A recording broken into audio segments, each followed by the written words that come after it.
Guys,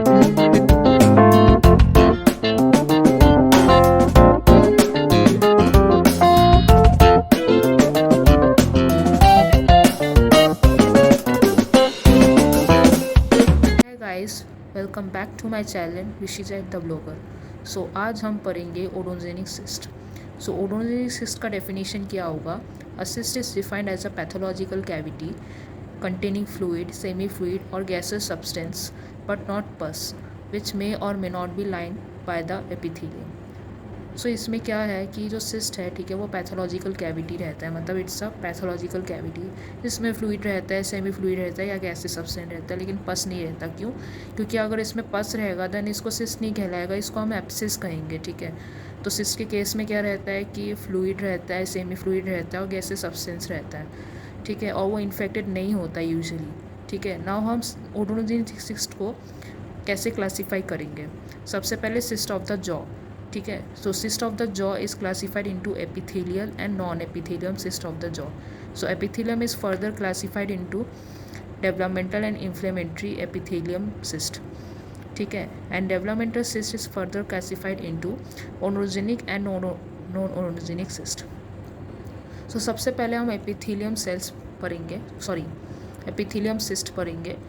ठीक है, सो epithelium cyst में क्या है कि डेवलपमेंटल ओडोजेनिक सिस्ट में कौन कौन से है? एक तो dentigerous cyst, then odontogenic keratocyst, calcifying epithelium odontogenic cyst, lateral periodontal cyst, gingival cyst of infants and gingival cyst of adults.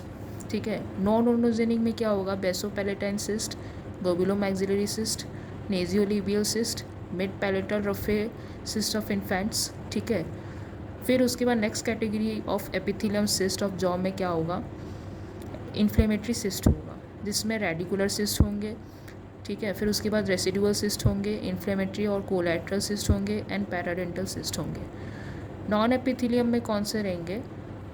Simple bone cyst रहेंगे, मतलब बोन में ही होगा, and aneurysmal bone cyst. So aneurysm मतलब क्या होता है कि एक excessive localise swelling of wall of artery रहता है। ठीक है, अब आर्टरी में अगर स्वेलिंग बहुत ज़्यादा होगा, मतलब वॉल ऑफ आर्टरी में, तो सिस्ट फॉर्मेशन होगा बोन में। ठीक है, ओके, अंडरस्टूड। अब इसमें ये डायग्राम बताया है सिस्ट का। सो ये सिस्टिक ल्यूमेन है जिसमें फ्लूइड है या फिर गैसेस सब्सटेंस है, फिर सेमी फ्लूइड है। ठीक है, फिर इसमें एपिथेलियम लाइनिंग है। ठीक है, और इसके अराउंड कनेक्टिव टिश्यू वॉल है। ओके, फिर उसके बाद अब आता है cyst of the maxillary antrum. Antrum का मतलब एक नेचुरल चेम्बर रहता है जो बोन में प्रेजेंट रहता है। ठीक है, so it is classified into benign mucosal cyst of maxillary antrum, surgical ciliated cyst of maxilla. ठीक है, then last classification is cyst of the soft tissues of the mouth, face and neck. So इसमें dermoid और एपिडर्मोइड cyst रहता है, मतलब dermis और epidermis like cyst. ठीक है, देन ब्रेकियल क्लेफ्ट सिस्ट रहता है, थायरोग्लॉसल सिस्ट रहता है, देन सिस्टिक हाइग्रोमा। ठीक है, then cyst of the salivary glands. ये 5 रहता है। ठीक है, सबसे पहले हम डेवलपमेंटल ओडोजेनिक सिस्ट के बारे में ही पढ़ेंगे, और इस चैप्टर में सिर्फ और सिर्फ डेवलपमेंटल ओडोजेनिक सिस्ट के बारे में पढ़ेंगे। ठीक है, बाकी क्लासिफिकेशंस के बारे में इस चैप्टर में नहीं पढ़ेंगे। तो डेवलपमेंटल ओडोजेनिक सिस्ट में सबसे पहले क्या है? डेंटिजस सिस्ट। सो डेंटिजस सिस्ट कहाँ से ओरिजिनेट करता है? डेंटल फॉलिकल के अटैचमेंट से। डेंटल फॉलिकल में क्या, डेंटल फॉलिकल का मतलब क्या होता है? जो मीजनकाइमल टिश्यू से, मीजनकाइमल सेल से बना रहता है। मतलब मीजनकाइमल सेल्स मतलब एम्ब्रियोनिक कनेक्टिव टिश्यू में जो अनडिफ्रेंशिएटेड सेल्स रहते हैं उसको कहते हैं मीजनकाइमल सेल्स। ठीक है, मीजनकाइमल सेल से बना रहता है डेंटल फॉलिकल, और फाइबर्स से बना रहता है। फाइबर्स किसके अराउंड रहता है? एनामल ऑर्गन के अराउंड रहता है, और डेंटल पैपिला। डेंटल पैपिला मतलब जिससे डेंटल पल्प बनेगा। ठीक है, ऑफ द डेवलपिंग टूथ। फिर उसके बाद क्या होगा कि डेंटल फॉलिकल का डिटैचमेंट रहेगा of the crown of the unerupted tooth. ठीक है, टूथ अगर इरप्ट नहीं हुआ, ठीक है, तो उसका जो क्राउन होगा तो उसके आसपास डेंटल, मतलब उसके ऊपर जो डेंटल फॉलिकल है, ठीक है, वो डिटैच रह जाएगा, मतलब वो अटैच नहीं रहेगा, वो अलग हो जाएगा। ठीक है, और ये डिस्क्राइब कहाँ पे किया था? फ्रांस में। और कब किया था? 1778 में। Then pathogenesis. Pathogenesis it can be explain by 3 mechanisms. तो 3 मैकेनिज़म से उसे एक्सप्लेन करते हैं। एक तो इंट्राफॉलिकुलर थ्योरी। सो इंट्राफॉलिकुलर थ्योरी में क्या बता रहा है कि जो सिस्टिक फ्लूइड है, ठीक है, वो इनर एनामल एपिथेलियम व आउटर एनामल एपिथेलियम के बीच में फ्लूइड एक्यूमुलेट हो रहा है। फ्लूइड एक्यूमुलेट मतलब फ्लूइड इकट्ठा हो रहा है, ठीक है। सो inner enamel epithelium and outer enamel epithelium, जब क्राउन फॉर्मेशन ख़त्म हो जाएगा, ठीक है, तब जो इनर एनामल एपिथेलियम है और जो आउटर एनामल एपिथेलियम है उसमें फ्लूइड एक्यूमुलेशन होगा। फिर उसके बाद क्या होगा कि जो स्टीलेट रेटिकुलम सेल्स है, ठीक है, जो स्टीलेट रेटिकुलम सेल्स है उसका डिजेनरेशन होगा, ठीक है। कब डिजेनरेशन होगा स्टीलेट रेटिकुलम सेल्स का? जब टूथ का अर्ली स्टेज ऑफ डेवलपमेंट के टाइम, ठीक है, तो उसमें क्या हो जाता है कि डेंटिरियस सिस्ट बन जाता है, ठीक है। फिर उसके बाद जो सिस्टिक फ्लूइड हो जाता है, ठीक है, वो बहुत ज़्यादा प्रेशर एग्जर्ट करते हैं against the inner enamel epithelium. इसलिए क्या होता है कि आउटर एनामल एपिथेलियम में पॉलीफरेशन, आउटर एनामल एपिथेलियम के जो सेल्स होते हैं इसके पॉलीफरेशन बहुत ज़्यादा होते हैं, ठीक है। फिर उसके बाद now we are proceed towards in extra follicular theory. So extra follicular theory में क्या होता है कि सिस्ट में एक ऐसा सिस्ट जिसमें फ्लूइड एक्यूमुलेशन होता है किसके बीच में? रेड्यूस एनामल एपिथेलियम के बीच में और crown of the unerupted tooth के बीच में, ठीक है। तो ये रेड्यूस एनामल एपिथेलियम है, ये सिस्टिक फ्लूइड है और ये crown of the unerupted tooth है, ठीक है। फिर उसके बाद ये सिस्ट कैसे बन जाता है कि जो इम्पैक्टेड टूथ है, ठीक है, वो डेंटल फॉलिकल की तरफ प्रेशर एग्जर्ट करेगा। इम्पैक्टेड टूथ का मतलब क्या होता है कि एक एम्बेडेड टीथ जिसमें एक एम्बेडेड टीथ, ठीक है, जिसके ऊपर सॉफ्ट टिश्यूज़ कवर रहता है, आइदर कम्प्लीटली कवर रहता है नहीं तो पार्शली कवर रहता है, और उसकी वजह से क्या होगा कि टूथ इरप्शन नहीं हो पाएगा, ठीक है, तो टूथ अंदर ही रह जाएगा। Okay, so impacted tooth exerts the pressure on its follicle due to the eruptive forces। सो जब इरप्शन होगा, ठीक है, तब उसमें फोर्सेस लगेंगे, ठीक है, फोर्सेस तो लगेंगे, उसमें प्रेशर भी लगेंगे, तो इसी की वजह से क्या होगा कि प्रेशर एग्जर्ट करेगा। तो प्रेशर अगर एग्जर्ट करेगा, ठीक है, इम्पैक्टेड टूथ इरप्शन के टाइम, तो उसमें जो वेनस आउटफ्लो है, मतलब वेन्स के थ्रू जो ब्लड जा रहा है वो ऑब्स्ट्रैक्ट कर जाएंगे, मतलब वो रुक जाएगा, ठीक है। फिर उसके बाद क्या होगा कि जब वेनस आउटफ्लो ऑब्स्ट्रैक्ट हो जाएंगे तो there is a rapid transudation of serum across the capillary walls, ठीक है।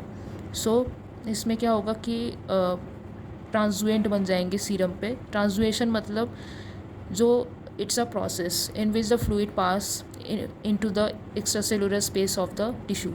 जो सीरम है, ठीक है, वो उन मतलब tissue of the blood vessels, मतलब ब्लड वेसल्स के जो टिश्यू है उसमें वो उसके बाहर वो सीरम जो होगा वो चला जाएगा, ठीक है, तो उसको ट्रांसुएशन कहते हैं। समझ में आया? तो ट्रांसुएशन का मतलब क्या होता है कि सीरम जो है, सीरम एक फ्लूइड है, ठीक है, वो ब्लड वेसल्स के थ्रू, मतलब ब्लड वेसल्स के थ्रू बाहर जाएगा और कैपिलरी वॉल्स को क्रॉस करेगा, है ना। जब ट्रांसुएशन होगा, ठीक है, तब क्या होगा? हाइड्रोस्टैटिक प्रेशर बढ़ जाएगा। हाइड्रोस्टैटिक का मतलब stoppage of flow of fluid, ठीक है।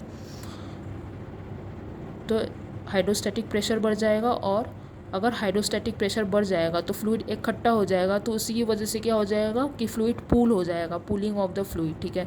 जैसे आप लोगों ने देखा होगा कि स्विमिंग पूल्स में हम पानी डाल देते हैं तो उसमें पूल बन जाता है, ठीक है। तो वैसे ही ये जो सिस्टिक फ्लूइड है, ठीक है, वो सिस्टिक स्पेस में ये फ्लूइड इसमें मतलब हाइड्रोस्टैटिक प्रेशर की वजह से फ्लूइड एक्यूमुलेशन हो जाएगा, उसी की वजह से पूलिंग हो जाएगा, ठीक है। फिर उसके बाद क्राउन और डेंटल फॉलिकल जो होगा इसका सेपरेशन होगा उस सिस्टिक फ्लूइड की वजह से, ठीक है। तो ये पूरा पैथोजेनेसिस समझ में आया, और पैथोजेनेसिस दो थ्योरी पे बटा हुआ है, ठीक है। नाउ अब हम चलते हैं क्लिनिकल फीचर्स में। सो क्लिनिकल फीचर्स में क्या है कि 20% जो डेंटिरियस सिस्ट होता है, ठीक है, वो 20% अकर होता है, ठीक है, और ये जॉज में सबसे ज़्यादा होता है। फिर उसके बाद 4% इंडिविजुअल्स जो होंगे वो एटलीस्ट एक अनइरप्टेड टूथ के साथ होगा, ठीक है, ये सिस्ट। और अगर 2.6% ऑफ पेशेंट्स में एक या एक से ज़्यादा अनइरप्टेड टूथ में होगा, ठीक है। एंड 0.81 ऑफ सिस्ट, मतलब 0.81% क्या शो करेगा, associated with impacted third molar, ठीक है। इम्पैक्टेड का मतलब बता दिया कि embedded tooth which is covered by the soft tissue, ठीक है। ये अच्छा, थर्ड मोलर इम्पैक्टेड क्यों रहेगा, बिकॉज समटाइम्स क्राउडिंग की वजह से या फिर lack of space in the alveolar bone, ठीक है। तो इसी वजह से क्या होगा कि इम्पैक्टेड थर्ड मोलर्स में ये डेंटियल सिस्ट सबसे ज़्यादा देखे जाते हैं। Then second to third decades of life में होगा, मतलब second to third decades of life में सबसे ज़्यादा क्यों होगा, बिकॉज उस टाइम थर्ड मोलर का इरप्शन होता है, इसलिए, ठीक है। थर्ड मोलर डेवलप करता है, थर्ड मोलर का इरप्शन होता है, इसी की वजह से सेकेंड व थर्ड डिकेड्स में होगा, ठीक है। फिर उसके बाद दोनों मेल्स एंड फीमेल्स में होंगे, ठीक है। और सबसे ज़्यादा कॉमन साइट कहाँ पे, मैंडिबुलर थर्ड मोलर रीजन में होगा, ठीक है। सो मैंडिबुलर थर्ड मोलर रीजन में सबसे कॉमन है, मैक्सिलरी कैनाइन में भी सबसे कॉमन है, and mandibular pre molars and maxillary molars में भी सबसे कॉमन है। क्यों कॉमन है, क्योंकि ये जो दांत है, मतलब ये जो टूथ है, ये बहुत लेट इरप्ट होता है, इसी की वजह से, मतलब सबसे लेट तो थर्ड मोलर इरप्ट होता है, इसी की वजह से ये सबसे ज़्यादा कॉमनली अफेक्टेड है डेंटिरियल सिस्ट से, ठीक है। फिर इसके बाद डेंटिरियल सिस्ट यूजुअली पेनलेस होता है, ठीक है। और जॉज में बहुत ज़्यादा इन्लार्जमेंट मीन्स जॉज बहुत बड़े हो जाते हैं, और इसी की वजह से क्या हो जाता है कि फेशियल एसिमेट्री भी दिखाई देती है पेशेंट पे, ठीक है। मतलब फेशियल स्ट्रक्चर ख़राब हो जाती है, फेशियल सिमेट्री जो रहता है पेशेंट का वो ख़राब हो जाती है, ठीक है। फिर उसके बाद अगर सिस्ट में इन्फेक्शन हुआ, ठीक है, अगर सिस्टिक फ्लूइड के अंदर थोड़े बहुत इन्फेक्टिव माइक्रो ऑर्गेनिजम्स आ गए, तो वो सिस्ट में क्या होगा कि पेन कॉज करेगा। नहीं तो ज़्यादातर सिस्ट जो होता है, ठीक है, वो पेनलेस ही होता है, ठीक है। फिर उसके बाद जो, अच्छा, अगर मान लो टूथ पार्शियली इरप्टेड है, ठीक है, अगर मान लो टूथ पार्शियली इरप्टेड है तो भी सिस्ट पेनफुल रहेगा, ठीक है। मतलब partially it is covered by the soft tissue, embedded tooth is covered by the partially covered by the soft tissue, तो भी सिस्ट बहुत पेनफुल होगा, ठीक है। या फिर अगर पेशेंट को पेरी अपाइकल व पेरीडोंटल डिजीज़ के साथ साथ वो डेंटिजिरस सिस्ट भी है, तो भी वो बहुत पेनफुल होगा, ठीक है। फिर उसके बाद क्या होगा कि टीथ का रिजॉर्प्शन भी शो करेंगे और डिस्प्लेसमेंट भी शो करेंगे, ठीक है। मतलब टीथ इधर उधर चला जाएगा, अफेक्टेड टीथ जो है, और रिजॉर्प्शन शो करेंगे। रिजॉर्प्शन का मतलब कि लाइसिस ऑफ द ऑस्टियोब्लास्ट, ठीक है, जिसमें क्या होगा कि कैल्शियम प्रोड्यूस होगा, फिर उसी की वजह से क्या हो जाएगा कि जो बोन है, ठीक है, वो ब्लड में कन्वर्ट हो जाएगा। तो एक तरफ से रिजॉर्प्शन का मतलब हम कह सकते हैं कि बोन का कम हो जाना, ठीक है, और जबकि डिपोजिशन का मतलब बोन का बढ़ जाना, बोन फॉर्मेशन का बढ़ जाना, ठीक है।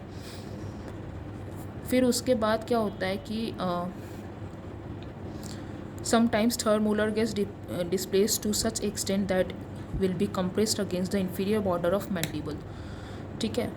तो इसमें क्या रहता है कि कभी कभार जो थर्ड मोलर रहता है, ठीक है, थर्ड मोलर का डिस्प्लेसमेंट इतना ज़्यादा होता है कि वो, मतलब इंफीरियर बॉर्डर ऑफ मैंडिबल, मतलब इंफीरियर बॉर्डर जो है, ठीक है, ये दिस वन, यहाँ पे थर्ड मोलर चला जाता है, ठीक है, मतलब एकदम नीचे चला जाता है थर्ड मोलर, ठीक है। और इसका इम्पॉर्टेंट फीचर्स क्या है कि वो बहुत ज़्यादा एक्सपैंड कर सकता है डेंटिरियल सिस्ट जो है, ठीक है। फिर उसके बाद अब हम पढ़ते हैं रेडियोलॉजिकल फीचर्स के बारे में। सो जो डेंटिरियल सिस्ट होगा, ठीक है, यूजुअली वेल डिफाइंड यूनिलॉक्यूलर रेडियोलुसेंसी होगा, ठीक है।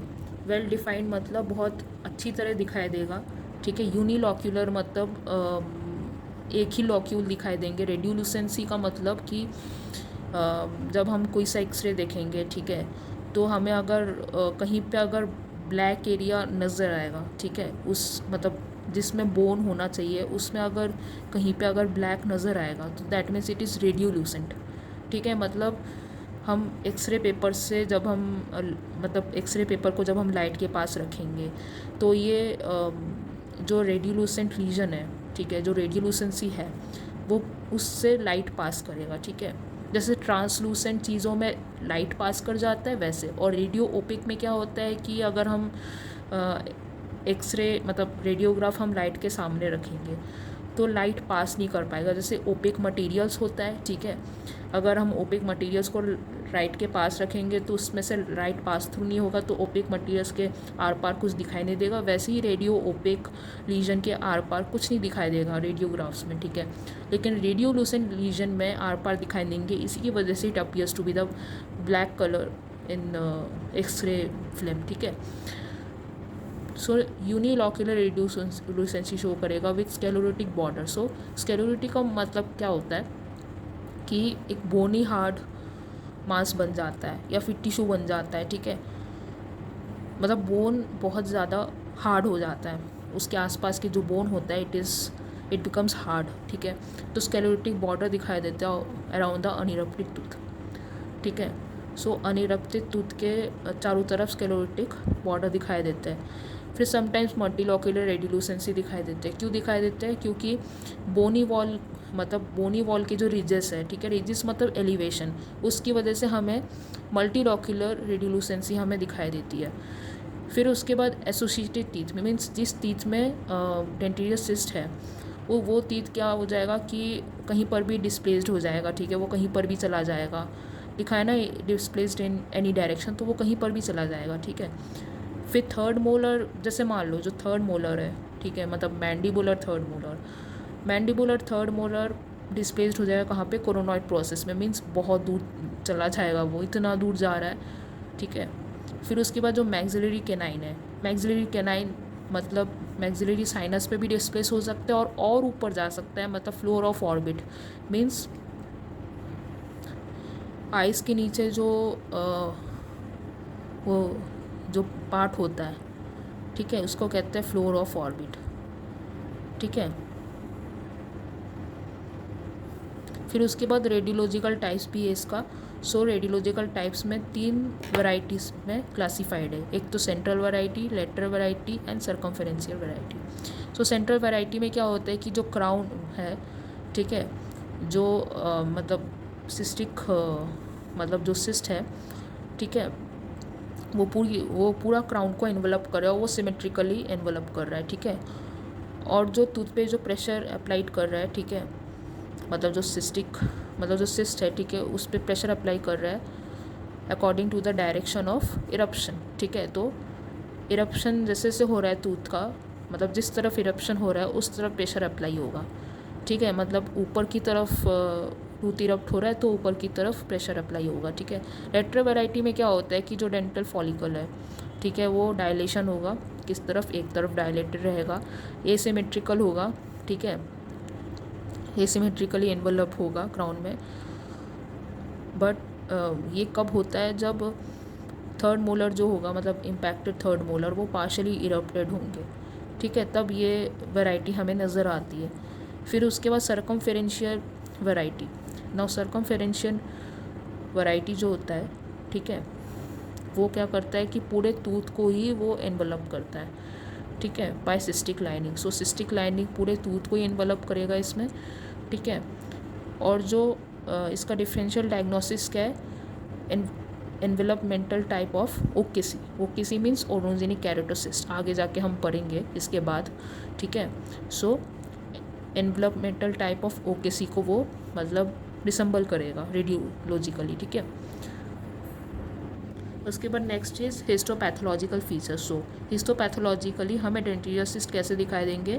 पहली बात तो डेंटिरियल सिस्ट जो होता है, डेंटिरियल सिस्ट जो है उसमें non keratinised stratified squamous epithelium से लाइन रहता है, ठीक है। नॉन कैरेटिनाइज मतलब जिसमें कैरेटिनाइजेशन नहीं होता, ठीक है। और जो स्ट्रैटिफाइड स्क्वायमस एपिथेलियम सेल्स के जो लेयर होते हैं वो 2 से 3 लेयर ही होता है, ठीक है, 2 से 3 लेयर का ही थिकनेस होता है। फिर उसके बाद रेटिरेज फॉर्मेशन नहीं होता है, ठीक है। अगर सेकेंडरी इन्फेक्शन होता है तो रेटिरेजेस हमें नज़र आती है। फिर उसके बाद फोकली म्यूसिन प्रोड्यूसिंग सेल्स, मतलब फोकली मतलब एक ही जगह में म्यूसिन प्रोड्यूसिंग सेल्स। म्यूसिन मतलब एक फ्लूइड जो म्यूकस सेल से निकलती है, ठीक है, म्यूकस सेल्स, ठीक है, ऑफनली present in the epithelium lining. So epithelium lining में हमें म्यूसिन प्रोड्यूसिंग सेल्स दिखाई देती है। फिर उसके बाद सिलेटेड सेल्स भी दिखाई देती है बहुत रेयर केसेस में, ठीक है। फिर कनेक्टिव टिश्यू जो है, ठीक है, वो किससे बना रहता है? लूज कनेक्टिव टिश्यू स्ट्रोमा, मतलब लूज कनेक्टिव टिश्यू स्ट्रोमा रहेंगे जिसमें यंग फिब्रोब्लास्ट रहेंगे। किससे डिराइव रहता है? डेंटल फॉलिकल से डिराइव रहता है, ठीक है। फिर कनेक्टिव टिश्यू वॉल में क्या दिखाई देंगे? समटाइम्स कनेक्टिव टिश्यू वॉल में स्मॉल आइलैंड्स और cords of inactive scattered odontogenic epithelium cell rest. So odontogenic epithelium कैसे दिखाई देंगे, आइलैंड्स के फॉर्म पे या फिर कॉर्ड्स के फॉर्म पे छोटे छोटे दिखाई देंगे, मतलब समटाइम्स, ठीक है। और उसमें क्या रहता है, ग्लाइकोसो अमाइनो ग्लाइकेंस ग्राउंड सब्सटेंस रहता है, ठीक है। और वो सब सेल्स क्या प्रोसेस करता है, डायस्ट्रॉफिक कैल्सिफिकेशन शो करता है, ठीक है। फिर उसके बाद कनेक्टिव टिश्यू वॉल जो होता है, ठीक है, इन्फ्लेम्ड सिस्ट, वो डेंसली कोलाजिनाइज्ड होता है, ठीक है। जो कनेक्टिव टिश्यू वॉल होता है इन्फ्लेम्ड सिस्ट, ठीक है, वो उसमें कोलाजिन फाइबर्स बहुत ज़्यादा डेंस रहता है। फिर उसके बाद mucus, ciliated cells and sebaceous cells भी दिखाई देती है, ठीक है, in odontogenic epithelium lining. Okay, then इसमें क्या होता है कि आईजीजी एंटीबॉडीज़ जो होता है प्लाज्मा सेल्स में, ठीक है, ये बहुत ज़्यादा हायर दिखाई देती है डेंटियर सिस्ट के केस में, जबकि आईजीए एंटीबॉडीज़ जो होता है प्लाज्मा सेल्स में वो बहुत कम दिखाई देती है, ठीक है। फिर उसके बाद ये हिस्टोलॉजिकल डायग्राम है जिसमें 2 to 4 cystic lining resembling the reduced enamel epithelium, जो रेड्यूस एनामल एपिथेलियम को रिसम्बल कर रहा है ना, और बहुत ही थिन सिस्टिक लाइनिंग मतलब सिस्टिक एपिथेलियम लाइनिंग शो कर रहा है। और ये कनेक्टिव टिश्यू वॉल है जो कि बहुत ज़्यादा इन्फ्लेम्ड है और जिसमें जो फाइबर्स है, ठीक है, जो कोलेजिनस फाइबर्स है वो बहुत ज़्यादा अमाउंट में हमें शो हो रहा है। और जो फिब्रोब्लास्ट है वो बहुत ज़्यादा यंग है क्योंकि वो डेंटल फॉलिकल से डिराइव्ड है जो सिस्ट है, ठीक है। फिर उसके बाद उसका ट्रीटमेंट क्या है, ई न्यूक्लिएशन। ई न्यूक्लिएशन का मतलब कि जो सिस्टिक कैप्सूल रहता है, ठीक है, उसको हम कम्प्लीटली रिमूव कर देंगे ताकि रिकरेंस कम हो जाए, ठीक है। माजुपाइलाइजेशन का मतलब क्या होता है कि एक सर्जिकल प्रोसीजर होता है जिसमें क्या करेंगे कि सिस्ट को हम स्लिट्स में कट कर देंगे। फिर उसके बाद उसके एजेस को हम सूचर करेंगे, सूचर में सिलाई करेंगे, ठीक है, to form the continuous surface, ताकि कंटिन्यूअस सरफेस बना सके from exterior surface to interior surface of the cyst, ठीक है। फिर उसके बाद प्रेशर जो होगा वो रिलीव हो जाएगा सर्जिकल ड्रेनेज की वजह से, मतलब अगर सिस्ट को हम सर्जिकली ड्रेन कर देंगे तो प्रेशर भी धीरे धीरे कम हो जाएगा, ठीक है। फिर उसके बाद सिस्ट का सिंक्रेज कर देंगे by the peripheral opposition of the new bone, ठीक है। अगर न्यू बोन फॉर्म हो रहा है उस सिस्ट के ऑपोजिट, तो अगर वो ऑपोजिट प्रेशर डाल रहा है, ठीक है, उस सिस्ट पे ऑपोजिट प्रेशर अगर वो एग्जर्ट कर रहा है, ठीक है, फेरीफेरली मतलब साइड्स में, तो क्या हो जाएगा, सिस्ट जो होगा वो सिकुड़ जाएगा, उसका साइज़ कम होता जाएगा, उसको कहते हैं श्रिंकेज, ठीक है। ये हुआ डेंटिजेरस सिस्ट। अब हम पढ़ेंगे ओडोजेनिक कैरोटोसिस्ट।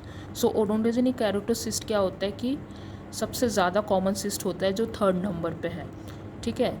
और ये 5.4 to 17.4% ऑफ ओडोजेनिक सिस्ट, मतलब 5.4 to 17.4% मतलब ओकेसी अकर रहता है ओडोजेनिक सिस्ट में, ठीक है।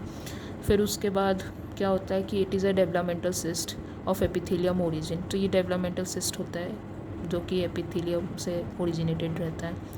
फिर उसके बाद क्लिनिकोपैथोलॉजिकली वो 2 टाइप का बिहेवियर शो करता है, एक तो सिंपल सिस्ट की तरह फीचर शो करेगा और दूसरा बेनाइन न्यूप्लाज्म की तरह सिस्ट शो करेगा, ठीक है। सो ओडोजेनिक कैरोटोसिस्ट किसने नाम दिया था, फिलिप्सन ने इन 1956। फिर उसके बाद WHO ने बाद में चेंज कर दिया था, क्या नाम दिया था, कैरोटोसिस्टिक ओडोजेनिक ट्यूमर। क्यों दिया था उन्होंने ऐसा नाम, क्योंकि ताकि हम जो लीजन है वो और भी तो ऑर्थोकैरेटिनाइज वेरिएंट के होते हैं और भी लीजन्स, उसको हम सेपरेट कर सकते हैं, इसलिए कैरोटोसिस्टिक ओडोजेनिक ट्यूमर नाम दे दिया था WHO में, ठीक है। फिर इसके बाद इसका इटियोलॉजी क्या है, इटियोलॉजी मतलब इसका कॉज क्या है कि ओकेसी क्यों होता है और कैसे हुआ था ओकेसी। सो ओकेसी कहाँ से अराइज हो रहा है, डेंटल लमाइना। डेंटल लमाइना का मतलब एक बैंड ऑफ एपिथेलियम टिश्यू है जो कि डेवलपिंग टूथ के अंदर रहता है, ठीक है। टूथ जब डेवलप होता है तब हमें एक एपिथेलियम टिश्यू का बैंड नज़र आता है, तो उसको हम डेंटल लमाइना कहते हैं, ठीक है। And it's remnants, dental lamina के बचा कुचा हिस्सा, ठीक है, और एपिथेलियम सेल रेस्ट ऑफ सिरे, उसको हम एपिथेलियम सेल रेस्ट ऑफ सिरे भी कहते हैं, ठीक है। जेनेटिकली वो एबनॉर्मल होते हैं और उसमें पॉलिफ्रेशन बहुत ज़्यादा मतलब प्रोन कर सकता है, ठीक है। फिर उसके बाद बेसल सेल पॉलिफ्रेशन, सो बेसल सेल बहुत ज़्यादा पॉलिफ्रेट कर जाएंगे ना। इसका क्लिनिकल फीचर्स क्या है कि सेकेंड टू थर्ड डिकेड में होगा ये, ठीक है। मेल प्रीडाइलेशन मतलब मेल्स में ज़्यादा होगा, ठीक है। फिर उसके बाद मैंडिबुलर पोस्टीरियर रीजन में होगा ये सबसे ज़्यादा, ठीक है। फिर उसके बाद एंगल ऑफ मैंडिबल में होगा और एमस। फिर उसके बाद ये एंटीरियरली एक्सटेंड करेगा of the body of the mandible, means mandibular posterior reason में सबसे ज़्यादा होगा। फिर उसके बाद एंगल ऑफ मैंडिबल में होगा और रैमस ऑफ मैंडिबल में होगा। फिर जो लीजन है मीन्स जो ओडोजेनिक केराटोसिस्ट है वो एंटीरियरली एक्सटेंड करेगा, ठीक है। फिर उसके बाद सिम्टम्स क्या है कि यूजुअली एसिम्टोमेटिक होता है, मतलब पेन नहीं होता है जब तक वो इन्फेक्टेड नहीं होता, जब तक उसमें कोई इन्फेक्शन नहीं होता तब तक। फिर उसके बाद मैक्सिलरी साइनस में इन्फेक्शन होता है, initial stages of cyst formation, ठीक है, या फिर सिस्ट एनलार्जमेंट। फिर उसके बाद पैरास्थेशिया ऑफ लिप भी हमें दिखाई देती है वेरी रेयरली। पैरास्थेशिया का मतलब abnormal tingling sensation means numbness होता है, ठीक है। फिर उसके बाद टीथ डिस्प्लेस भी दिखाई देती है। फिर pathological fractures means pathologically the bone get fractured, मतलब specially jaw bone get fractured.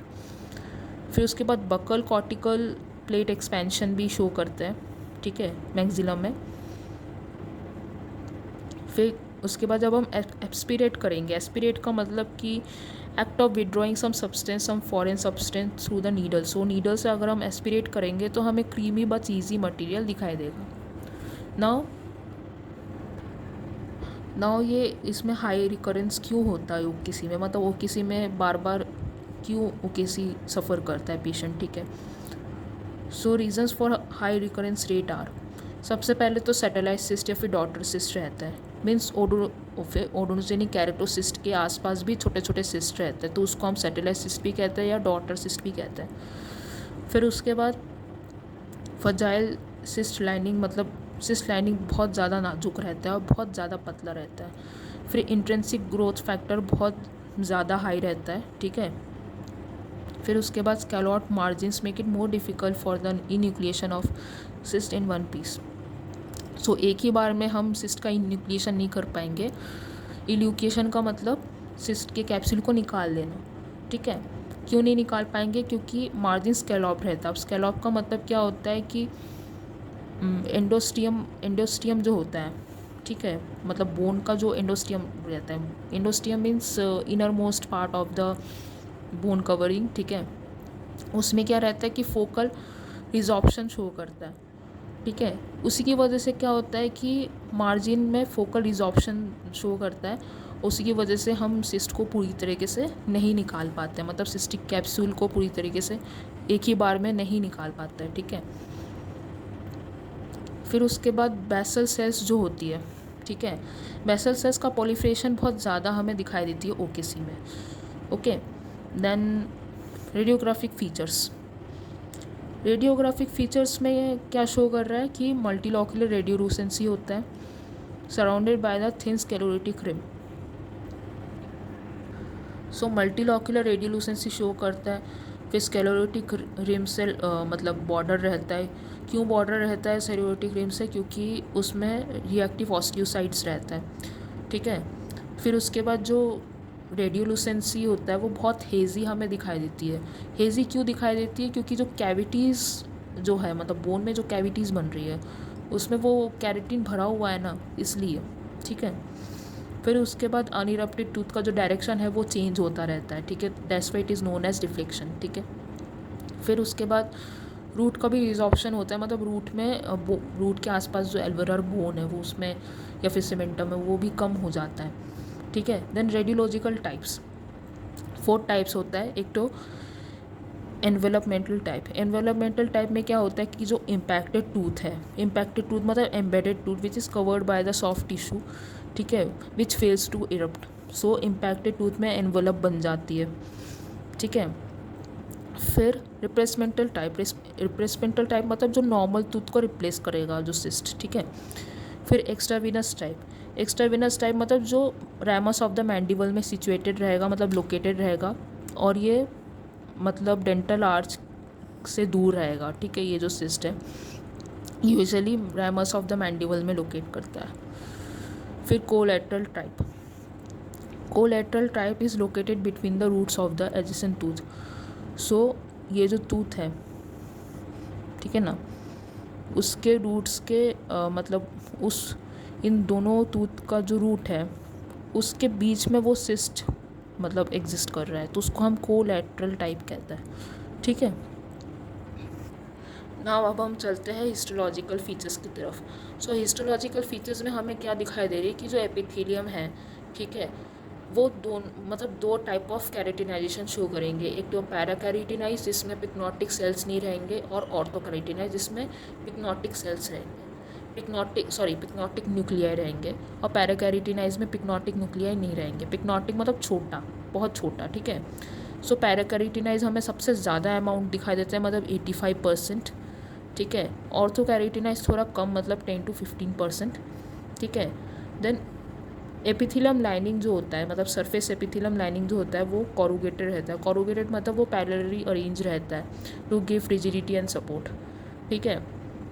क्यों वो पैरेलली अरेंज रहता है, क्यों वो कोरुगेटेड होता है? क्योंकि जो माइटोटिक एक्टिविटी ऑफ सेल्स है, मतलब जो पॉलीफरेशन कर रहा है उसको एकोमोडेट करने के लिए, ठीक है। फिर उसके बाद with uniform thickness of cell layers, मतलब सेल लेयर्स का वो यूनिफॉर्म थिकनेस भी शो करता है। थिकनेस बहुत ज़्यादा यूनिफॉर्म है, देख रहे हो हिस्टोलॉजिकल डायग्राम में। फिर उसके बाद उसमें कोई रेटेड फॉर्मेशन नहीं है, ठीक है। फिर basal cell layer is columnar with palisaded arrangement of nuclei like tombstone pattern. So basal cell layer जो होता है वो यूजुअली कोलुमिनार होता है, ठीक है, और पैलेसाइडेड अरेंजमेंट रहता है, मतलब न्यूक्लियस जो होता है वो पैलेसाइडेड मैनर में अरेंज रहता है। पैलेसाइडेड मतलब पैरेलली अरेंज रहता है न्यूक्लियस, ठीक है। तो उस पैटर्न को अपन, उस अरेंजमेंट को अपन क्या कहते हैं? टोमस्टोन पैटर्न, ठीक है। फिर उसके बाद कुछ एरियाज़ में बेसल सेल हाइपरप्लेजिया भी शो करता है, ठीक है। फिर weak epithelium, there is a weak epithelium and connective tissue junction. So connective tissue और एपिथेलियम और कनेक्टिव टिश्यू के बीच एक बहुत ज़्यादा वीक जंक्शन है, लॉस ऑफ एडिशन है, मतलब दोनों आपस में नहीं चिपक रहा, ठीक है। मतलब junctional epithelium loses the adhesion with connective tissue wall, ठीक है। Sometimes they are separated. जो एपिथेलियम मतलब एपिथेलियम लाइनिंग है और जो कनेक्टिव टिश्यू है वो हमें सेपरेट फॉर्म पे दिखाई देती है, मतलब हमें अलग अलग दिखाई देती है। फिर कनेक्टिव टिश्यू में हमें क्या दिखाई दे रही है कि ओडोजेनिक एपिथेलियम सेल्स दिखाई दे रही है, जो कि आइलैंड्स में या फिर नेस्ट में अरेंज्ड है, ठीक है। और उनमें क्या है, उनमें जो इजिनोफिलिक स्टेन मटेरियल है तो उसको हम क्या कहेंगे? डॉटर सिस्ट, ठीक है, या फिर सैटेलाइट सिस्ट। फिर जो माइटोटिक फिगर्स है ना, वो हमें सुप्रा बेसल लेयर्स में दिखाई देती है, मतलब बेसल सेल्स के जस्ट ऊपर वाले जो एपिथेलियम सेल्स है हमें माइटोटिक फिगर्स दिखाई देती है। जैसे इसमें मान लो पैराकैरेटिनाइज्ड सिस्टिक लाइनिंग है, फिर सरफेस कोरुगेशन है, ठीक है। फिर ऑर्थो पैराकैरेटिनाइज्ड लाइनिंग है, mitotic figures in supra basilar layer हमें दिखाई दे रही है। Then basal cell polarization means जो न्यूक्लियाई है it's away from the basement membrane, ठीक है, मतलब ये सेल मेम्ब्रेन की तरफ है या फिर सुप्रा बेसल लेयर की तरफ है। फिर उसके बाद there is a loss of adhesion between the epithelium lining and connective tissue wall, ठीक है। फिर daughter cyst are also seen in odontogenic epithelium in the form of sheets और नेस्ट, ठीक है। फिर उसके बाद ट्रीटमेंट क्या करेंगे कि हम पूरे सिस्ट को इन्यूक्लिएट मतलब निकाल देंगे, ठीक है, विथ प्रॉपर क्यूटिरेज का मतलब सर्जिकल रिमूवल ऑफ जिंजाइवा, ठीक है। सर्वाइकली मतलब सर्वाइकली हम जिंजाइवा को धीरे धीरे करके निकालेंगे off the cyst wall. Then recurrence rate is very high in this region, फिर रिकरेंस बहुत ज़्यादा हाई रहता है इस रीजन में, ठीक है। सो गाइस, हमारा लास्ट टॉपिक है इन्फ्लेमेटरी सिस्ट, और इन्फ्लेमेटरी सिस्ट में हम क्या पढ़ेंगे? रेडिकुलर सिस्ट, जो कि बहुत ज़्यादा इंपॉर्टेंट है और दोनों चैप्टर्स में एग्जिस्टेड है, एक तो ओडोजेनिक सिस्ट में और दूसरा pulp and periapical infection. So radicular cyst का जो दूसरा नाम है उसे कहते हैं पेरियापेकल सिस्ट। रेडिकुलर सिस्ट बहुत ज़्यादा कॉमन ओडोनजेनिक सिस्ट होता है, जो कि कॉमनली हर पेशेंट्स में दिखाई देती है। क्यों कॉमनली दिखाई देती है? क्योंकि ज़्यादातर पेशेंट डेंटल केरीज़ को ट्रीट नहीं करवाना चाहता, इसलिए डेंटल केरीज़ में जो इन्फेक्शन रहता है, ठीक है, वो धीरे धीरे पल्प की तरफ जाता है, देन पल्प से होते हुए फिर पेरियापाइकल रीजन में चला जाता है। और जब पेरियापाइकल रीजन में चला जाएगा तो ग्रैनुलेशन टिश्यू फॉर्मेशन होगा। फिर उसके बाद ग्रैनुलेशन टिश्यू इकट्ठा हो जाएगा, इकट्ठा होकर एक मास बनाएगा। उसी की वजह से क्या हो जाएगा कि पेरियापाइकल ग्रैनुलोमा हो जाएगा और उसकी वजह से पेरियापाइकल इन्फेक्शन हो जाएगा। और पेरियापाइकल ग्रैनुलोमा को अगर हमने ट्रीट नहीं किया तो पेरियापाइकल सिस्ट बन जाएगा, ठीक है। तो पेरियापाइकल सिस्ट होता कैसे हम देखते हैं। सो पेरियापाइकल सिस्ट जो होता है वो कैसे बनता है? एक तो पेरियापाइकल ग्रैनुलोमा से बनता है। सो ग्रैनुलेशन टिश्यू रिएक्ट करेगा, और जब रिएक्ट करेगा तब ग्रैनुलेशन टिश्यू के आसपास जो HERS के रेमिनेंट्स है, HERS के रेमिनेंट्स को अपन क्या बोलते हैं? Epithelial cell rest of Malassez, okay, towards the apical area of the root. मतलब रूट के जो अपाइकल रीजन है, तो HERS के जो रेमिनेंट्स है वो पॉलीफ्रेट करेंगे। फिर उसके बाद PDL के जो सेल्स हैं वो कैरोटिनोसाइट ग्रोथ फैक्टर रिलीज़ करेंगे, और सेम टाइम पे ग्रैनुलेशन टिश्यू में जो T सेल्स रहता है, ठीक है, उनमें से लिम्फोकाइंस प्रोड्यूस करेंगे। अब लिम्फोकाइंस कहाँ से आएगा? T लिम्फोसाइट से साइटोकाइन से आएगा, ठीक है। ये दोनों ही फैक्टर क्या स्टिमुलेट करेंगे? जो एपिथेलियम सेल रेस्ट ऑफ मेलिसिस है वो फर्दर पॉलीफ्रेट करता है ग्रैनुलेशन टिश्यू में, और जैसे जैसे सेल इंक्रीज़ करता है, ठीक है, मतलब जैसे जैसे सेल्स का नंबर इंक्रीज़ हो जाता है वैसे वैसे क्या होता है कि जो सेंट्रल पोर्शन है उसका न्यूट्रिशन पूरी तरीके से लॉस हो जाता है, और उसी की वजह से क्या होता है कि सिस्टिक डीजेनरेशन होता है। सिस्टिक डीजेनरेशन मतलब सिस्ट बन जाता है, और उसी की वजह से हमको पेरियापाइकल सिस्ट मिलता है। फिर उसके बाद उसके क्लिनिकल फीचर्स क्या है कि ये 20 to 60 ईयर्स में होता है। देन सबसे कॉमन साइट कहाँ पे होता है? मैक्सिलरी एंटीरियर रीजन में, और associated tooth is non vital. Non vital मतलब टूथ नॉन फंक्शनल है, मतलब टूथ और फंक्शन नहीं करेगा। सिंपल लैंग्वेज में अगर हम बोले तो हम डेड टूथ भी कह सकते हैं, ठीक है, मतलब जिसका कोई मतलब लिविंग टूथ नहीं है। सिंपल लैंग्वेज में अगर कहे तो it's a non living tooth, और we can say dead tooth, okay. तो नॉन वाइटल टूथ दिखाई देंगे उसमें, जिससे क्या होगा कि जब हम परकशन करेंगे, परकशन का मतलब कि प्रोब से हम टीथ को बजाएंगे, तब हमें एक डल साउंड महसूस होगा। यूजुअली अगर हम नॉर्मल टूथ में परकशन करते तो एक मेटालिक साउंड आता है, लेकिन अगर हम मान लो नॉन वाइटल टूथ में परकशन करेंगे, ओके, मतलब प्रोब से ऐसे ऐसे मारेंगे, टूथ को मारेंगे नहीं मतलब बजाएंगे, तो क्या होगा कि हमें एक डल साउंड डल साउंड हमें सुनाई देगा, ओके। और समटाइम्स क्या होता है कि हमें डीप केरियस रीजन भी दिखाई देती है, मतलब केरीज बहुत ज़्यादा डीप हो जाती है, इतना ज़्यादा डीप कि वो पेरियापाइकल रीजन में चला जाता है, ओके। फिर उसके बाद पेरियापाइकल रीजन में अगर जाएगा तो एल्वुलर बोन जो होगा, उसके आसपास के बोन मतलब एल्वुलर बोन, वो ख़राब होते जाएंगे, ओके, और कॉर्टिकल बोन एक्सपेंशन भी होगा, ओके। देन रेडियोग्राफिकल फीचर्स क्या बता रहा है कि एक तो यूनिलॉक्यूलर रेडियोलुसेंसी शो करेगा पेरियापाइकल रीजन में, जो यूजुअली पेरियापाइकल ग्रैनुलोमा से बड़ा होता है, ऑब्वियसली, क्योंकि पेरियापाइकल ग्रैनुलोमा बहुत छोटा होता है, और पेरियापाइकल ग्रैनुलोमा में जो ग्रैनुलर टिश्यू है और जो HERS है, मतलब HERS के रेमिनेंट्स वो पॉलीफ्रेट करते रहेंगे, और इसी वजह से क्या होगा कि हमें बहुत बड़ा दिखाई देगा वो सिस्ट देन पेरियापाइकल ग्रैनुलोमा से। फिर उसके बाद जो सिस्ट होगा, ठीक है, सिस्ट में सिस्ट जैसे जैसे बड़ा होगा वैसे वैसे सराउंडिंग बोन्स पे प्रेशर पड़ेगा, ठीक है। अगर सराउंडिंग बोन्स पे प्रेशर पड़ेगा तो हमें रेडियो ओपेक मार्जिन नज़र आएगी। और रेडियो ओपेसिटी क्या इंडिकेट करता है, मतलब क्या बताता है अपन को कि बोन जो है, ठीक है, वो स्लोली ग्रोइंग सिस्ट के अगेंस्ट रिएक्ट कर रहा है, मीन्स सिस्ट धीरे धीरे करके बड़ा हो रहा है और इसमें बोन पे प्रेशर आ रहा है, तो बोन ऑब्वियसली रिएक्ट करेगा, और अगर बोन रिएक्ट करेगा तो फिर क्या होगा कि बोन रेडियो ओपेक बन जाएगा, तो इसलिए हमें रेडियो ओपेक मार्जिन नज़र आता है, ठीक है। देन उसके बाद अब हम चलेंगे हिस्टोपैथोलॉजिकल फीचर्स के थ्रू।